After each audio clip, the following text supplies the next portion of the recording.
Order of operations, examples, sort of part two. We're going to get a little more complex. We're going to throw a few more pieces in here. But in theory, we're sort of still operating under the same rules.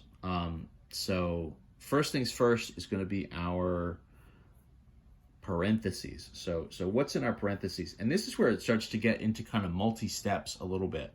Everything here in parentheses is really its own little kind of micro universe. It's like its own little, it's sort of its own problem.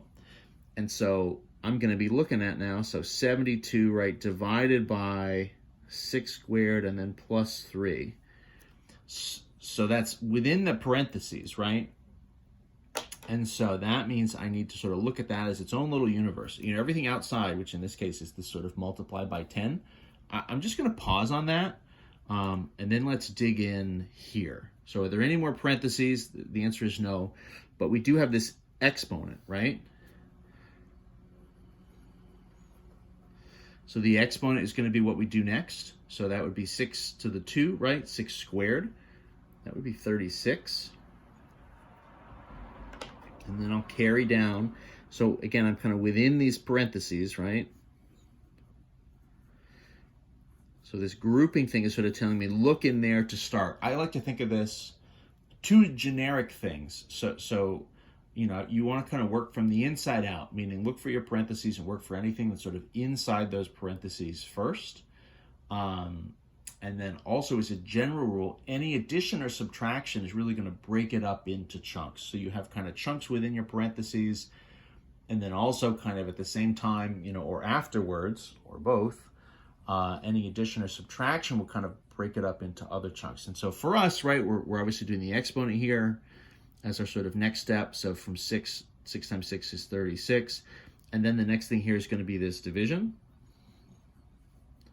right? So what's left here in my parentheses? Well, it's 72 divided by 36, and then it's plus 3. So any division, right, will happen before the addition, right? So multiplication / division, and then any sort of addition or subtraction. 72 and 36, big numbers, but you know, you might not realize this. You can double check it. 36 divides evenly into 72. It's 36 is just you know, half of 72, right? So this would divide evenly and leave us with a 2. Again, you're going to know you're on the right track with these problems because we're only in the whole number sections, so any answer you get should be a whole number.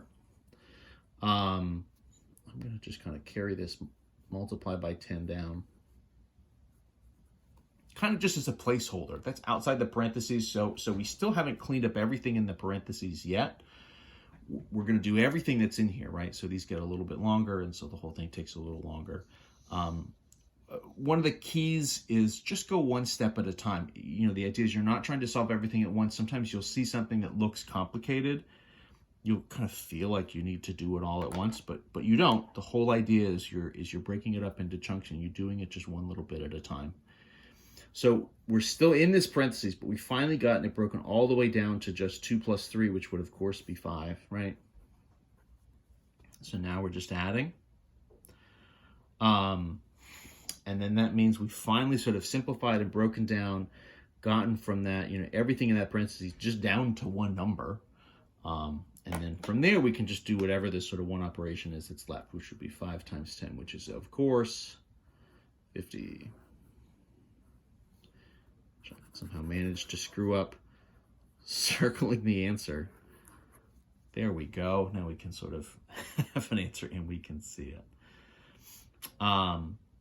So, you know, one thing to keep in mind, you know, PEMDAS is a way that we're breaking it down, but it doesn't mean sort of specifically that any multiplication you're going to do, regardless before you know, any addition or subtraction, right? Everything is kind of contingent on, you know, grouping stuff and how everything is organized. So the grouping stuff as you know, sort of right off the top really kind of determines how you're going to start. And again, I like to think of this as working from the inside out. You know, everything in here, it's all just numbers.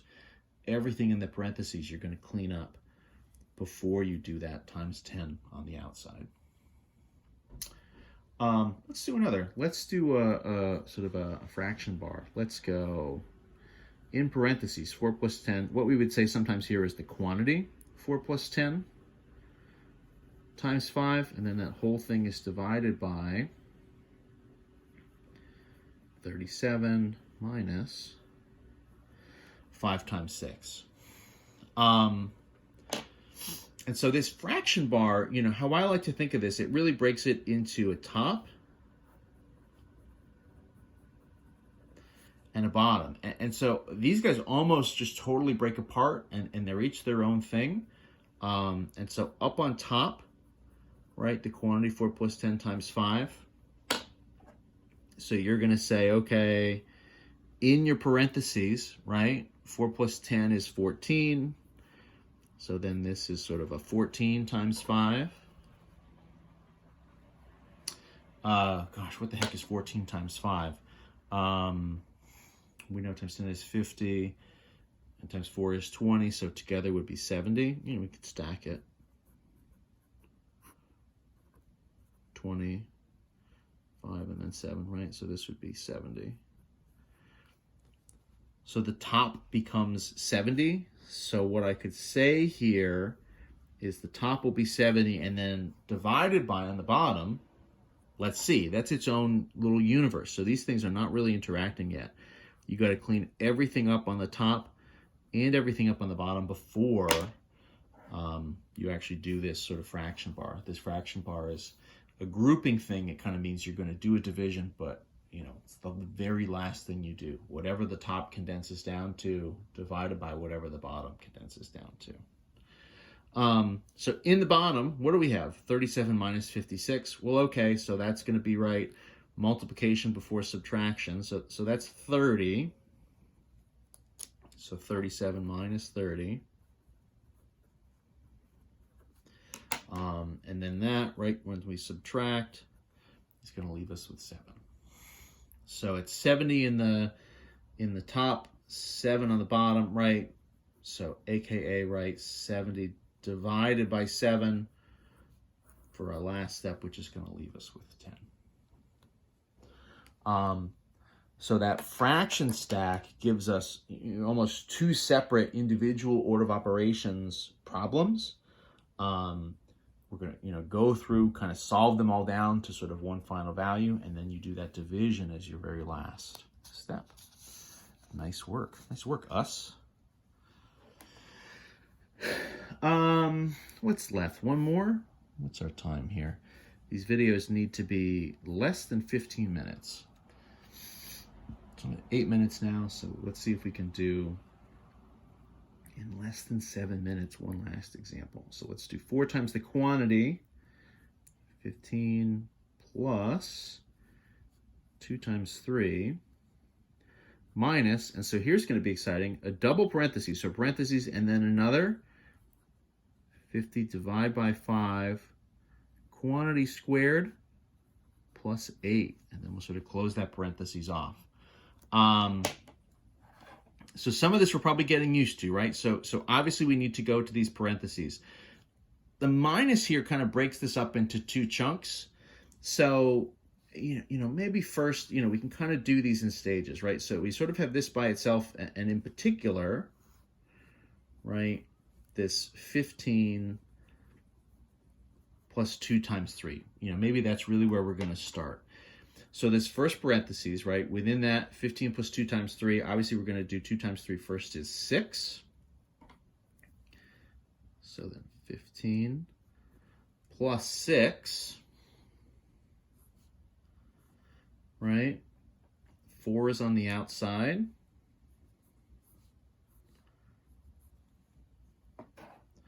Uh, 15 plus 6, nice enough, right, would be 21. And then that's going to be multiplied by this 4. 4 times 21, 4 times 1 is 4, 4 times 2 is 8. So this is going to be 84.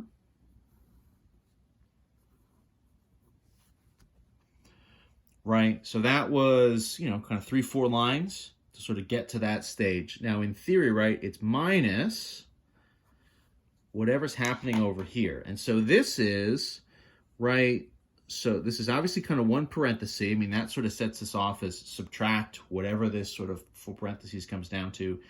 Within that, right, sort of like nesting doll style, is another set of parentheses. So what I'm going to do is 50 divide by 5 first. So 50 divided by 5, right? 50 divided by 5 is going to get me to 10. And then I'm going to work out from there. So 50 divided by 5 is 10. That's sort of a parentheses and then another set. So then if I kind of build on, so what else was on here? So parentheses and then this exponent, right? 10 to the 2. So that means what I need to do, right? 10 to the 2, 10 squared would be 100. So that gets me where? Well, parentheses, so then what we didn't do yet is this kind of plus 8. The plus 8 was kind of lingering, was sort of hanging on, waiting its turn. Right? So 10 squared is 100. 100 plus 8. 100 plus 8 is 108. Oh, are these too big? What just happened here? I'm going to have to change this a little bit because we don't want this to be a negative. Did I just miscopy this? I plotted out some of these. I'm going to flip this in the middle from a subtraction to a plus. It doesn't change anything about what we did so far. All it changes is here in the end, right? So where are we ending up? 84 plus 108. Minus 108 would give us a negative value. We haven't gone through the details of that yet, so I don't want to all of a sudden just throw that in here. So instead we'll add these together. 2 times 3, 6, right? 21, 84. Anyway, what do we get? I guess maybe we'll stack it.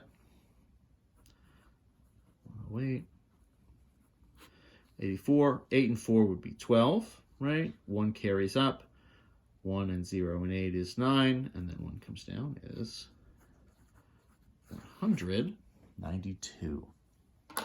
So that's going to be our final for that last example.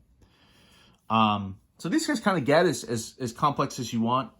I'm going to leave it there as far as the order of operations go.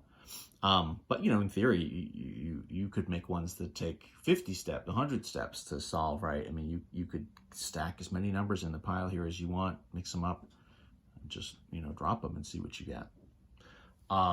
Limited a little bit in this sense, right? We're trying to end up with positive whole numbers in the end. As we get fractions and negatives and all sorts of other things in our kind of bag of tricks, we can really go nuts with these. Again, a lot of the stuff here in chapter 1, we're going to be revisiting as we go. And sort of add new things to the bag. So this won't be the last time we see order of operations. All right. See you in the next video.